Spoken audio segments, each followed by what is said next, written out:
Imagine a world born from a single brushstroke, a canvas of endless gray.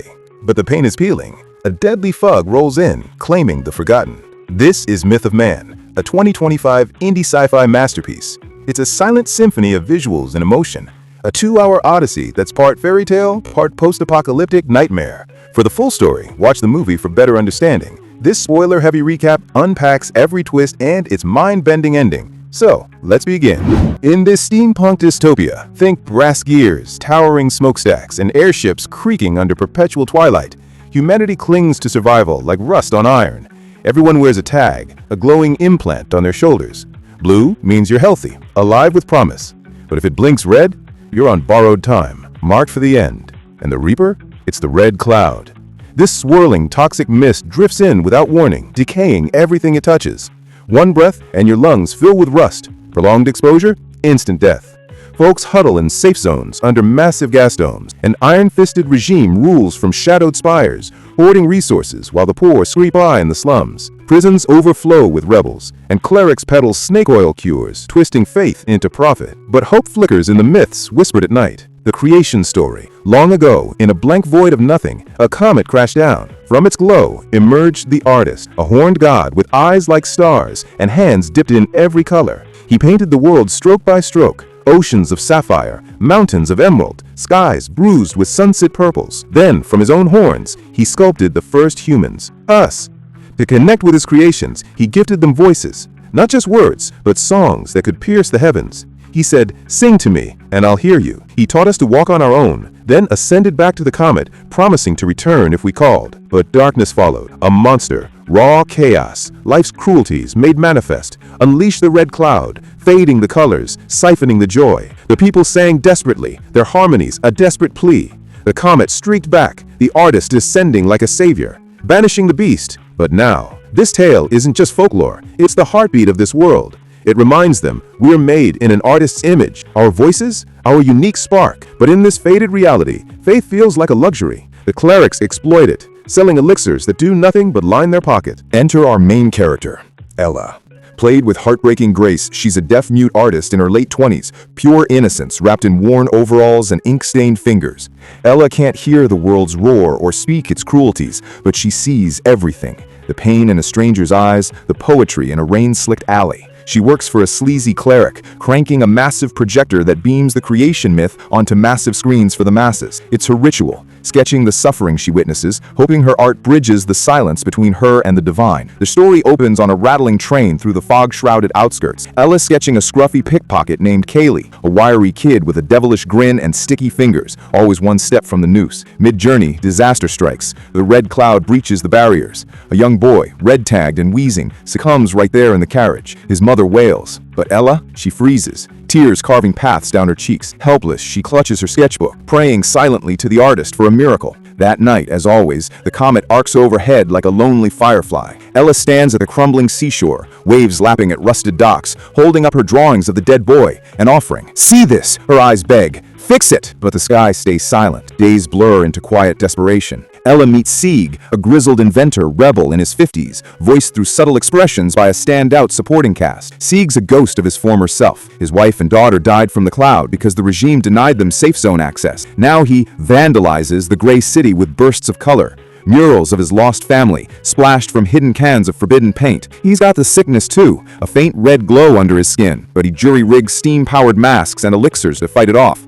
Their worlds collide when Ella stumbles on one of his murals. Inspired, she tweaks her projector, loading it with sketches and aiming it skyward like a beacon. No comet descends, but she feels a pull, a tingle. And etched on her projector's cassette, strange symbols, swirling glyphs that scream message from above. Is it divine or delusion? Ella's all in, but fate's cruel. On her way back from the shore, the cloud ambushes her. She loses an eye in the corrosion. Her drawing hand trembles. Worse, the cleric, that profiteering fraud, ditches her like yesterday's sketch. Abandoned and aching, Ella clings to her sign. She wanders the underbelly, showing her symbols to anyone who look. Rejection stings. But then, a florist, an elderly woman with an ethereal blue aura. Not the tag, but something deeper, like a hollow of pure creation. Ella tails her, convinced it's a breadcrumb from the artist. But to them, it's not about God. Sieg comes around, not to faith, but to them. It's not about gods, he signs gruffly. It's about us, together. He builds amplifiers. Kaylee scavenges mic. They roam the fringes. A street singer's defiant ballad. A child's giggling rhyme. Even a guard's whispered regret. Each voice captured, layered on Ella's projector like tracks in a mixing booth. Themes hum beneath. Art as rebellion. Music as memory. Voices aren't noise. They're lifeline. Proof we're not alone. But the regime's cure drops like a guillotine. They unveil it in grand plazas. Slice off your horn, the artist's gift, and graft a cold mechanism. Immunity from the cloud, sure, but at what cost? Your face goes slack, eyes dull, aura snuffed. Your drone in brass armor, voice traded for breath. It's suppression incarnate, silencing artists, rebels, dreamers. Boxback eyes it warily, his dampeners torture enough. Kaylee pushes, better blank than buried. Sieg? He spits on it, painting his rejection in fresh murals. Ella, horrified. That horns are linked to creation. Sever it and you're half alive. Tensions peak as sickness ravages. Boxback's red glow consumes him. Sieg's breather fails. Kaylee sneaks a whiff of cloud in a botched raid, tagging red. Desperate, they drag to the shore under moonless skies. Ella cues the cassette, a cacophony of captured songs beaming skyward in holographic waves. Even Sieg joins, his gravel voice cracking on old lullabies for his girls. The comet streaks, closer, brighter. Hope flickers, then dies. Boxback slumps first, his massive frame folding like a broken machine. Kaylee follows, gasping apologies in the sand. In their final breaths, Ella sees it. Auras blooming in them, late but true. Cruelty didn't break their souls, it forged them. Betrayal guts her next. Those symbols? Not divine etchings, just ink smudges from a cleric's leaflet pressed into the cassette at accident. Sieg's fury boils over. Faith's a pretty lie, kid. He storms off, leaving Ella adrift. The clerics? They line up for the chop, horns clattering like discarded dreams. Spotting Sieg in the queue, his rebellion crumbling, Ella charges in. Projections blaze, memories of his murals, his songs, their bond. Keep your voice, she pleads in frantic sketches. He shakes his head, eyes wet. As the blade descends on her instead, her sacrifice to spare him, Sieg snaps. He yanks her free, alarms wailing. Back in hiding, Ella's done fighting. Her soul slips to limbo one last time, sketches trailing like kites. She doesn't run from the vortex, she walks in, embracing the pull.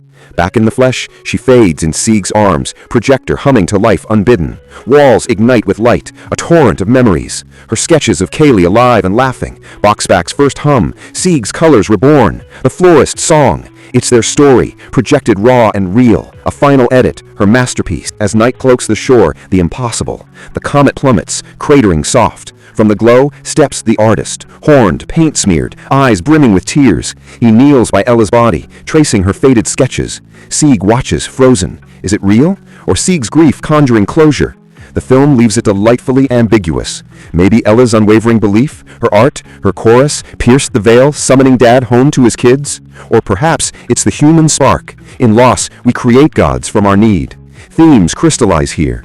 Humanity as defiant color against the gray. We're not myths, we're the myth makers. Myth of Man isn't just a recap-worthy ride, it's a mirror. In our own fading world, algorithms silencing voices, doubts clouding skies, it whispers, sing anyway, paint boldly, connect. Jamin Winans crafts cinema as prayer, proving silence screams loudest. And that's the full canvas of Myth of Man. If this sparked something in you, drop a like, subscribe for more deep dives into indies that deserve the spotlight. What's your take on the ending? Real or imagined?